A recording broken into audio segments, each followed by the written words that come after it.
The atmosphere is charged with enthusiasm as distinguished guests, government officials, and local leaders converge for the high-profile gathering. The Nigeria Investor Luncheon, co-organized by the Ministry of Foreign Affairs and First Bank. Although the discussions were held behind closed doors, the purpose was clear: to explore Nigeria's vast investment potential on the global stage.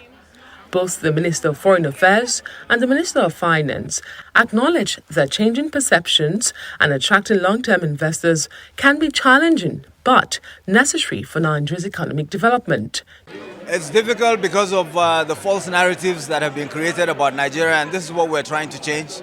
And you can see the degree of enthusiasm by some of the remarkable individuals that attended this event. These are very serious-minded people. We're talking about people that represent endowments, people that represent hedge funds, people that represent pension funds. So these are the sort of, committed long-term investors that we're looking for. And we're getting there, slowly but surely. For them to choose to come to Africa, choose to come to West Africa, and to choose Nigeria, you must have the right macroeconomic framework, the right security, the right stability. You must give them the right investment environment. Having made major changes and improvements in government funding by relieving government of the burden of the subsidy, that's a way to correct and ensure that government at federal, state and local government levels has much more funding to deliver social services and key infrastructure. These stakeholders encourage investors to look beyond negative narratives and focus on the country's fundamentals and evolving policies to benefit in the medium to long term. We've been in the country for more than 20 years. And we've been investing more than $500 million in the country. So we're very committed to Nigeria and believe in its enormous potential.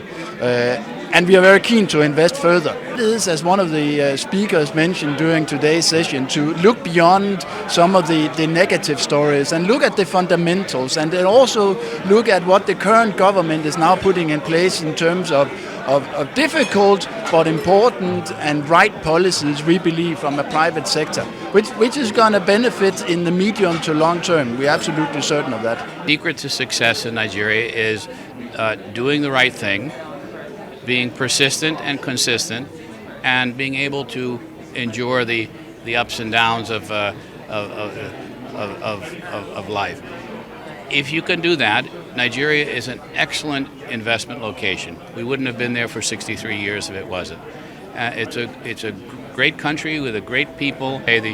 The foreign minister and the minister of finance, and laying out really the consistent policies, the correct policies, the transparent policies, the correct structural reforms to unleash the potential of people and the country. In addition, government officials reiterated Nigeria's commitment to creating an investor-friendly climate, both at the subnational and federal levels. Kaduna State is a very strategic state, as you're aware, and of course that is the reason why I'm here.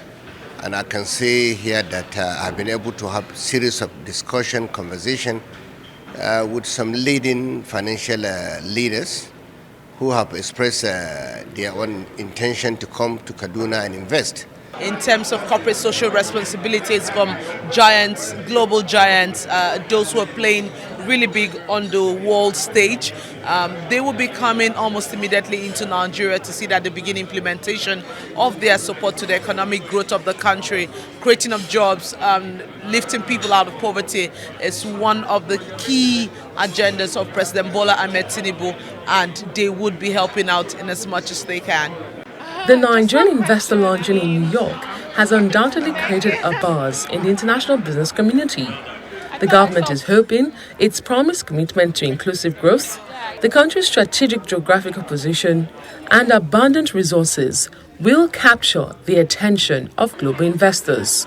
Adesua Omoruan, Arise News.